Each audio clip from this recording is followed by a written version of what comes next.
Mr. Beast is a bad person. 11 former employees of Mr. Beast have said that he created a toxic workplace culture and that he was a bully when the cameras were off. He called them slurs, brought them to tears with daily verbal abuse, and refused to credit them for the work. Ryan Donaldson, aka Mr. Beast, has also been embroiled in racism and homophobia scandals, although he has apologized since for the latter.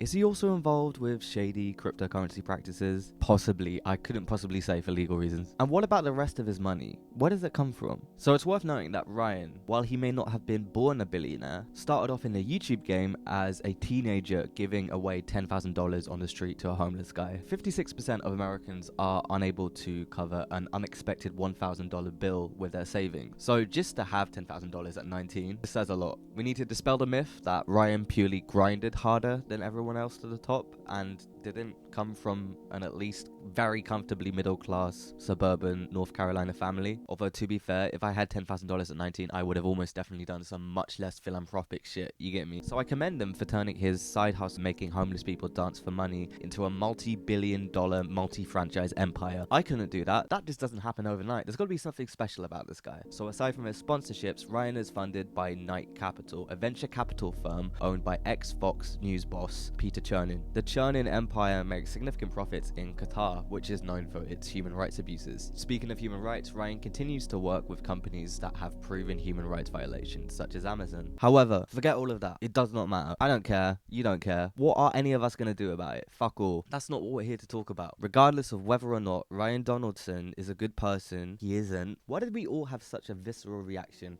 to this thumbnail? So what he's done here is that he's paid for manual small incision cataract surgery for 1,000 people. This is amazing. This is an incredible gain to these people's lives, and you can see it very concretely in this video. Cataracts obviously vary in severity, and you kind of see this to some extent in the video. They also, for some reason, show that he reacts to them immediately after the surgery. When I heard from an eye doctor, it would apparently take a day after, but I guess that's movie magic. So cataracts can form in your eyes and cause grey spots, blurriness, and eventual loss of vision.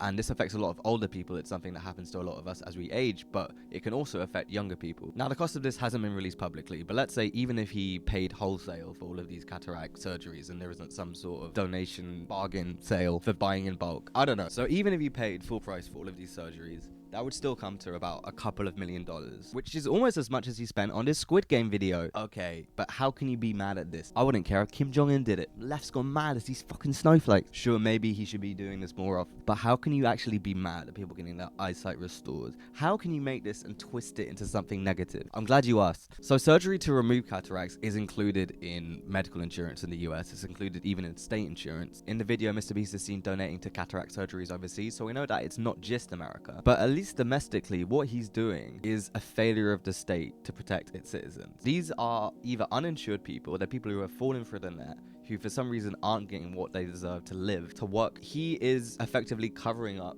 the state's failures. He isn't improving the situation long term. He doesn't advocate for universal healthcare. All he's doing is using these public acts of goodwill to launder his image and business empire. Now, this may seem harsh, but they talk a lot in this video about how easy and accessible the surgery is. But they never once ask why we're in this situation in the first place, why it's harder in other countries, why these people do not have it when it could be so easy, let alone what's going to happen to all the other people with cataracts when the cameras stop rolling. But who cares about all that? It's heckin' wholesome content. It is inherently immoral, in my opinion, to have the power to cure the blindness of 100 people and not just use it constantly without affecting your personal liberty, of course. But still, the fact that Mr. Beast can do this at any time is immoral. The vast majority of his content is $50,000 soggy biscuit, where his friends from the same socioeconomic class compete for an arbitrary amount of money. The focus there being on the humiliation of the friends. The money makes it more exciting. It's not making a concrete change to their lives. Some of them have won competitions before, but before branching out into philanthropy, Mr. Beast's philosophy of giving was just pretty ambiguous, underthought. It didn't matter who the person was. If he bumps into an oil tycoon outside of Walmart, he's just giving them 10 grand. It doesn't really matter about the material impact of it. What matters is the spectacle. It wouldn't matter if he got his friends to do these silly games for this amount of money instead of just giving directly or privately. The attraction of these videos, why we watch them, is the ludicrous display of wealth. It's the same reason we watch Worth It, all of these fancy architecture living videos. Let's be honest here, we all love wealth. I fucking love wealth. I love looking at nice things because as morally consistent as a socialist framework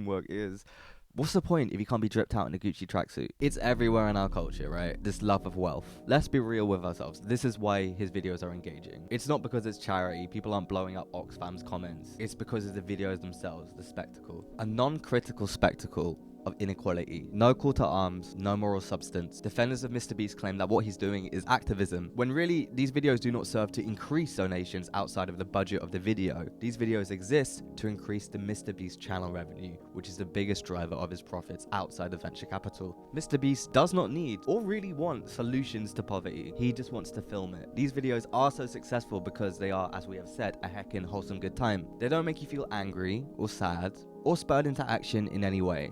They're a moral plaster, something that we can all watch to make us feel better about the state of the world, instead of doing anything about it. It is facetious to claim that Mr. Beast is raising awareness in a material way that benefits the people who he's giving to outside of the capital that he's investing. Him giving does not make other people more likely to give, and it does not materially benefit long-term the people who he is claiming to give to in the first place. This is independent of fundraisers, which he has done, but his videos, his bread and butter, are this content. It is purely a show where you get to see how unequal the world is, and we are all complicit in this. How all your problems could be solved if just one 24-year-old from North Carolina, who's probably not that much of a better person, you decides to lavish you with $10,000 on a whim because it made good content. The homeless guy who he's giving $10,000 to is a prop, right? He's forced to be in this video. This is a life-changing amount of money. You can do whatever you want to me if you give me that amount of money. Well, not everything, but the point is that you're going to put up with having your privacy invaded for that amount of money. You're making people indebted to you. You're giving and you're asking for something back. Giving is not his brand. The capitalist spectacle of giving is his brand. He's the public face of this generosity, gurning in every thumbnail, the Mr. in question of this multi-billion-dollar empire. And of course, he'll spread the wealth among his equally boring mates, Chad, Tad, and Brad. He's very much an influencer and brand marketing expert first,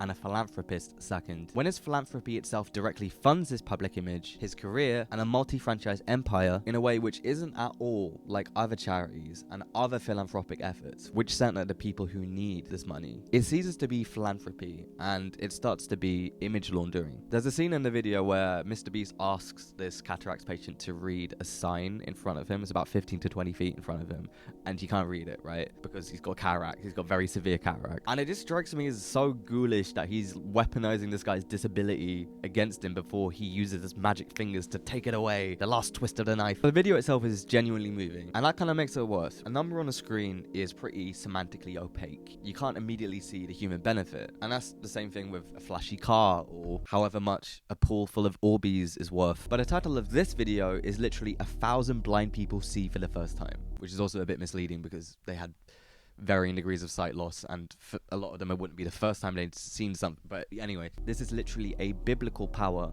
in the hands of a 24-year-old from North Carolina. When the economics of the situation is lifted away and you just see the human material cost, the suffering of these people, the connection to the benefit to people's physical realities, it all seems more disgusting for someone to be able to do this at a drop of a hat. It makes you feel that this is exploiting people's physical conditions instead of just curing it completely altruistically. It makes you realize how underfunded global healthcare systems have been and will remain to be after Mr. Beast, the magical wish-granting imp, jumps off to go on his next adventure, kicking his friends in the nuts or whatever it is he does. And that's why I think this particular video has caused controversy. It's the same shit he's always done. We can see what we're really watching now. And that's the emotional labor for this week. Feel free to send me death threats in Harvard formatting, please, to these social media accounts. And I'll catch you in the next emotional labor where we'll be interviewing a YouTuber.